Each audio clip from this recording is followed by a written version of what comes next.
Ներկայացնեմ, թե ով է խոսույթը 300,000 ադրբեջանցիների Հայաստան բերել։ Արտաքին հետախուզական ծառայության հաշվետվությունն է 2026 թվականին, հուսով եմ դուք կարդացել եք ընդհանրապես։ Այստեղ գրված է. Ադրբեջանը Վաշինգտոնյան հռչակագրից հետո, խաղաղության նախաստորագրումից հետո ոչ միայն չի նվազեցրել, այլ էականորեն ակտիվացրել է Արևմտյան Ադրբեջանի քարոզությունը, ինչը զգալի ռիսկեր է ստեղծում տարածաշրջանային կայունության, անվտանգության եւ երկարաժամկետ խաղաղության համար։ Արտաքին հետախուզական ծառայության կարճ արձագանք եւ վերջին 3 րոպե։ Այդ մասին տեղեկացրել 30 վայրկյան բավական։ հայերը դա նշանակում ինչու հայերը չեն տեսել սա, ինչու դուք չեք ներկայացրել Հայաստանի Պարոն Կարապետյան, մի քաղաքացիները։ լսենք իրար, պարոնեք։ Դա նշանակում է, որ Հայաստանի պետական ինստիտուտները տիրապետում են եւ կառավարում են իրադրությունը եւ օտարերկրյա լրտեսական ցանցերը թույլ չենք տալու օգտագործեն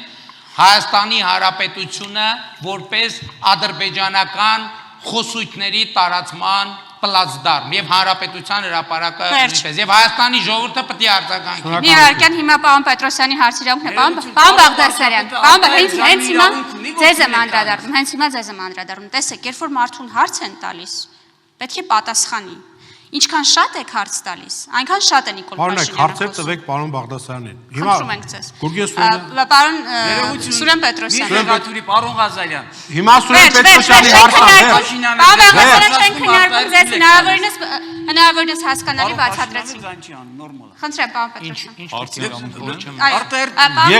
Պարոն Բաղդասարյան, դադարեցրեք երկխոսությունը։ Հաջորդը ձեր հարցի իրավունքը։ Ես մի հատ վարման կարգով հարց տամ։ Ռեպլիկի ժամանակ հարցին են պատասխան։ Կգա ձեր ժամանակ կտակ։ Բայց հարց չի։ Թողեք մարդը հարցը տա։ Պետրոսյանի հետ նկարն տարական հարգանք ունենանք միմյանց նկատմամբ։ Ընդհանուր Կանոնները մենք ուղարկել ենք եւ տեխնացուները մանրամասն կարդացել են։ Նորից եմ ասում, երբ որ պարոն Պետրոսյանը Պարոնեք, վերջ, հիմա պարոն Պետրոսյանի հարցի իրավունքն